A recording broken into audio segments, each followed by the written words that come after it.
Today's video is going to talk about compound movements. Compound movements is a fancy way of saying you have more than one joint moving during the exercise. So you think about a barbell curl, you're just moving the elbow as a general rule. You may get a little bit of shoulder flexion, but you're pretty much just moving your elbow. You think about the tricep push down. Once again, you're pretty much just moving your elbow. But with the lifts we're going to talk about today, you are getting multiple joints and multiple muscle groups involved. These lifts can often be big calorie burners, and they are definitely strength builders. So I hope that you enjoyed today's video about compound movements.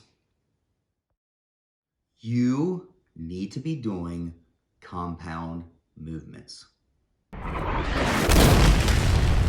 Hey everybody, this is Thaddeus with Redline Fitness. Thanks for watching our video today. We'd like to invite you to subscribe to our YouTube channel and click the notification bell below so you can get alerts anytime we post a video. You can follow us on Facebook, Instagram, and TikTok at Redline Fitness X. We would appreciate all your support. On this channel, we typically talk about nutrition, health, just overall fitness. Today, we're going to talk more specifically about lifting. And compound movements are a big part of power building and getting strong. Now you can see I have the Triforce shirt on because we always talk about the big three. And if you don't know what the big three are, that is bench press, deadlift, and squat. And those who are in the lifting community will tell you that there's actually a big four, and the fourth one is overhead press. Now, for my own clients, I do form videos where I send them tips and tricks on how to do the best form. I don't put those out on YouTube media because, quite frankly, there are a lot of guys out there who commercially produce much better tutorials than I can do. But my clients like me to do that for them so they can hear the cues that I give them when I'm coaching them in person, and then they can also see the little things that I'm telling them about. But I'm just going to walk you through the basic 4 lifts and tell you why you should be doing them. 2 of them are primarily for legs. The first I'm going to talk to you about is the squat. Now you can do a squat a myriad of different ways. You can do barbell squats on your back, barbell squats in front. You can do goblet squats, hack squats. There are a lot of different types of squats you can do. But as a general rule, I want to encourage you to learn how to do a rear-loaded barbell squat, get good depth, and get a lot of strength in your quadriceps.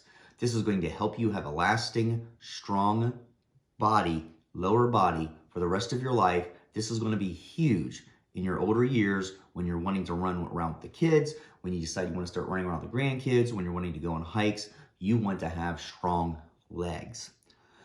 The other leg exercise is really awesome, and I really would support you if you made a decision to start doing that, and that is deadlifts. Now, deadlifts do require you to use your spinal erectors on your lower back to support the weight. They require you to use your upper delts and traps to keep the weight nice and tight. It requires you to keep your core nice and solid. It requires you to keep your arms locked in place. There are a lot of things about the deadlift that really help you with your overall strength. That is one lift you really, really don't want to avoid. Once again, there are a lot of different versions of the deadlift. There's a Romanian deadlift. There is, you can do rack pulls to practice the upper part of a deadlift. There are dumbbell deadlifts that you can do. But once again, as a general rule, I would like to see you doing regular, conventional deadlifts. And you really want to make sure that you learn how to do this with proper form, or you can really mess up your back. For the power builder, this is one of the more technical lifts. And for the power builder, this is one that if you're not paying attention, you can really hurt yourself. So make sure that you get a coach, somebody like me, who can coach you into doing quality deadlifts, or get online and start doing your research on how to do appropriate deadlifts. The other 2 lifts that we talk about are upper body, and they are both pressing lifts. With the bench press, it's a little more technical than people think. A lot of people end up doing a guillotine press, which means they have their elbows flared way too high.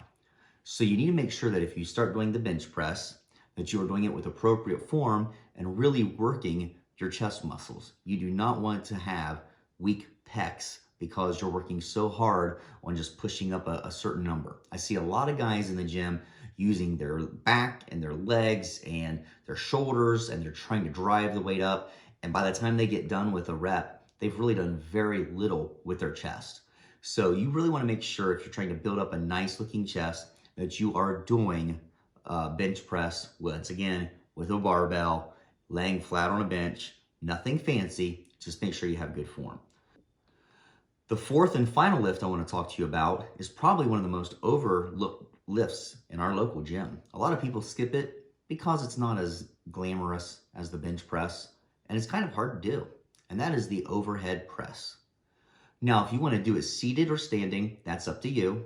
If you want to do it with dumbbells or a barbell, that's up to you. I prefer personally to stand because it makes it a little more challenging for me to keep everything tight and in place, whereas when I sit, I have a proclivity to use my legs to drive the weight up. Bottom line is, I want you to do the weight either way. Whatever's more comfortable for you, you do it.